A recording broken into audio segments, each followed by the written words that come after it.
Hello, this is Professor James Strickler, and this is a course in American government. This lesson is from Unit 9 about civil liberties. It's Lesson 1 about civil rights and civil war. In this lesson, you'll learn about civil rights, you'll learn about antebellum America, about the American Civil War, about the Emancipation Proclamation, and about the 13th Amendment. In the previous unit of this course, you learned about civil liberties. Civil liberties are not the same as civil rights. This unit is dealing with a different topic. The subject of civil liberties is about what rights we have or don't have. For example, do we have freedom of speech? Do we have freedom of religion? Things like that. Civil rights, on the other hand, is about who gets those rights.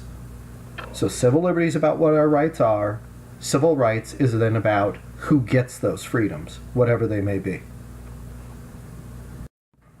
As we think about civil rights in American history, the most prominent example of people pursuing civil rights is African Americans. And so we are going to use them as the example to examine carefully, to see how civil rights have evolved through American history. And then toward the end of this unit, we will take the lessons we learned by studying the history of African Americans and apply them to other groups to evaluate their pursuit of civil rights also. So let's begin our story of African Americans and their pursuit of civil rights with what life was like in America for someone who was black in the antebellum period. That's the time period prior to the American Civil War. During that period, a prominent Supreme Court case was decided that we mentioned in the last unit, and that was Dred Scott versus Sandford, where the Supreme Court effectively declared that there was a constitutional right to own a slave. We now want to look at a different quote from that Supreme Court decision, just to give us an idea of what the general attitude was among the white majority toward blacks during this time period before the American Civil War. Here we have the United States Supreme Court describing blacks as a subordinate and inferior class of beings, subjugated by the dominant race, whites. And because of that, the black race has no rights or privileges, according to the Supreme Court. Now, I just want you to see this quote, even though it may be kind of shocking from our modern point of view, so that you realize what the common attitude was during this time period, which then deeply influenced the politics, not only before the Civil War, but even after it. So even among people who despised slavery, there were many of them who still felt that blacks were inferior to whites. This included, this may be surprising to you, Abraham Lincoln, the President of the United States, the person who ended up being labeled the Great Emancipator for freeing the slaves. He even thought that whites were superior to blacks. While slavery might be immoral, it doesn't mean that the two races were the same, according to him and others. These attitudes began their slow march toward change with the American Civil War. The American Civil War was a conflict between the northern states and the southern states. But another way to look at it was between the states and the national government. But what were they really fighting about? Well, if you ask the southern states at the time, they would say that they were fighting because the national government was encroaching upon their rights as states. In other words, their reserved powers. We've talked about this earlier in the course, that in the first formation of the states, the people gave power to the states, and then later, with the adoption of the United States Constitution, they took some of those powers and gave them to the national government, but the states retained the other ones. Well, by this time period, the states felt like those retained powers that they had were being threatened by the national government. But that's only part of the story, because there's a root to that feeling that they had that their powers being threatened. And that root cause was slavery. Here's a quote from Abraham Lincoln. in where he talks about that slaves were what he described as a peculiar and powerful interest that everyone knew was the real cause of the war. The dispute was about whether or not slavery would expand to the new territories that the United States was organizing in the West. The southern states were afraid that if slavery was not allowed to expand there, that eventually the non-slave part of the country would overwhelm the slave part and slavery would be outlawed, and it would dramatically change their lifestyle. They thought that they wouldn't be able to keep this lifestyle as states, that eventually their powers would be taken from them.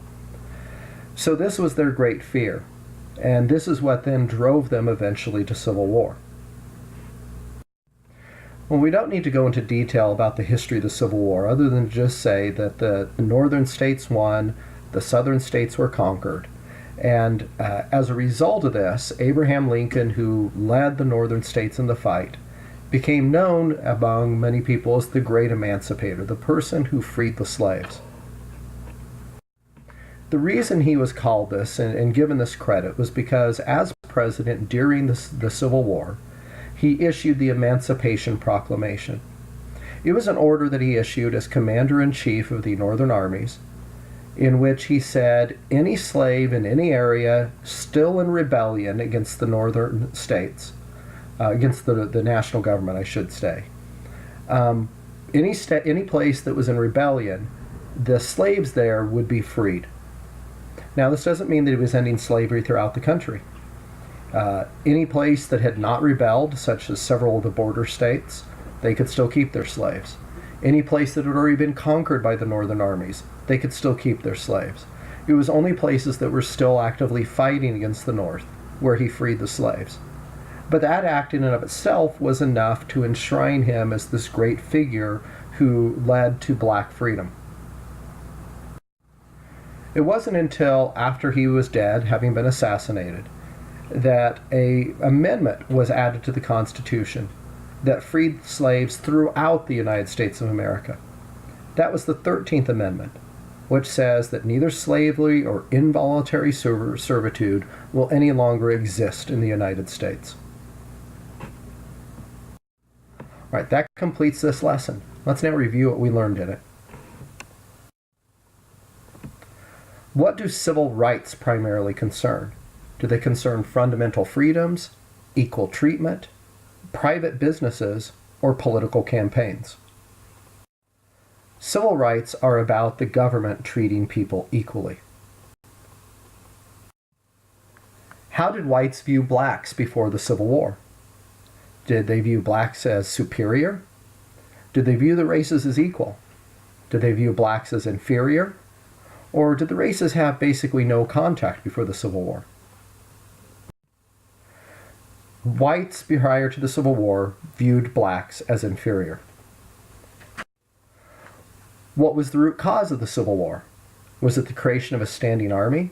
Was it the Treaty of Paris? Was it tariffs on British goods?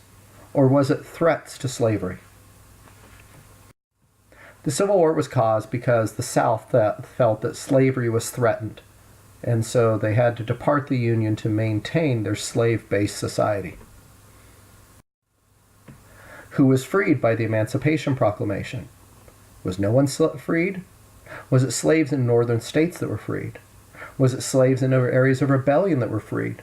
Or was it all slaves in the United States? The Emancipation Proclamation only freed slaves in areas that were still in rebellion. Who was freed by the 13th Amendment? Was it no one? Was it slaves in northern states, slaves in areas in rebellion, or all slaves in the United States? The 13th Amendment freed slaves in all the states. All right, that completes this lesson. The next lesson will also be from Unit 9. It'll be Lesson 2 about civil rights and Reconstruction.